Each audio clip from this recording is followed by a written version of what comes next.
कभी ऐसा लगता है कि दुनिया से मन उठ गया हो। वही चीज़ें जो पहले खुशी देती थी अब मीनिंगलेस लगती है। लोग पास होते हुए भी दिल अकेला महसूस करता है। अगर हाँ, तो हो सकता है ये डिप्रेशन नहीं है, हो सकता है ये स्पिरिचुअल अवेकनिंग की शुरुआत हो। आज इस वीडियो में हम बात करेंगे लोनलीनेस और स्पिरिचुअल अवेकनिंग का जो कनेक्शन है उसके बारे में।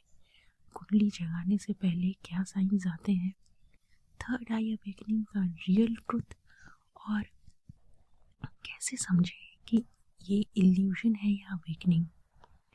इस वीडियो को देखें और अपने अंदर तक जानें।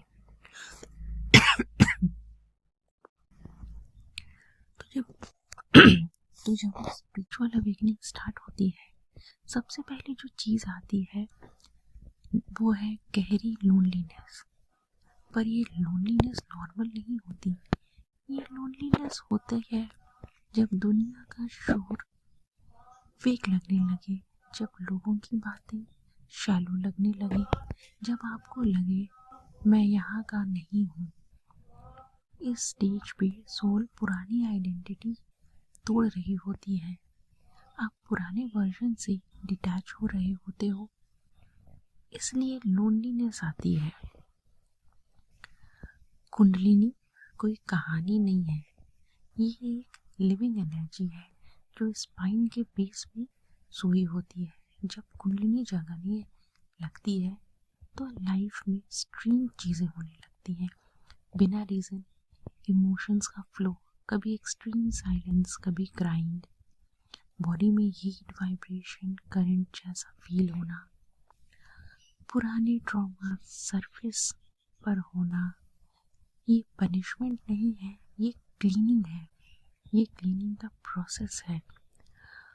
कुंडलिनी जब ऊपर उठती है तो हर चक्र की ब्लॉकेजेस को तोड़ती है, और ये प्रोसेस अकेला महसूस करा सकता है। थर्ड आई अवेकनिंग का मतलब सिर्फ विजन देखना नहीं होता, इसका रियल साइन होता है लोगों के वर्ड्स और उनकी इंटेंशन अलग दिखने लगते हैं।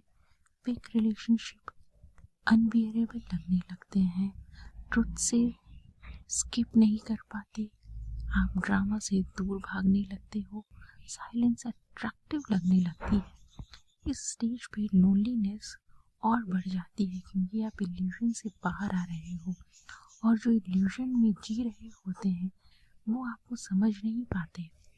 हर अवेकनिंग के बीच आता है dark night of the soul.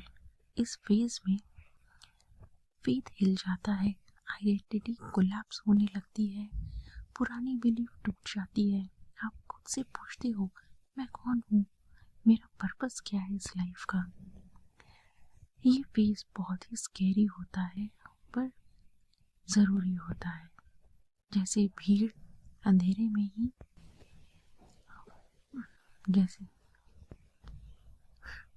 जैसे बीज अंधेरे में ही फूलता है, उसी तरह ये फेज भी होता है। सब स्पिरिचुअल एक्सपीरियंस अवेकनिंग नहीं होता। अगर रियलिटी से डिस्कनेक्ट हो रहे हो, फियर एक्सट्रीम हो रहा है, ईगो गॉड कॉम्प्लेक्स में जा रहा है, तो ग्राउंडिंग ज़रूरी है।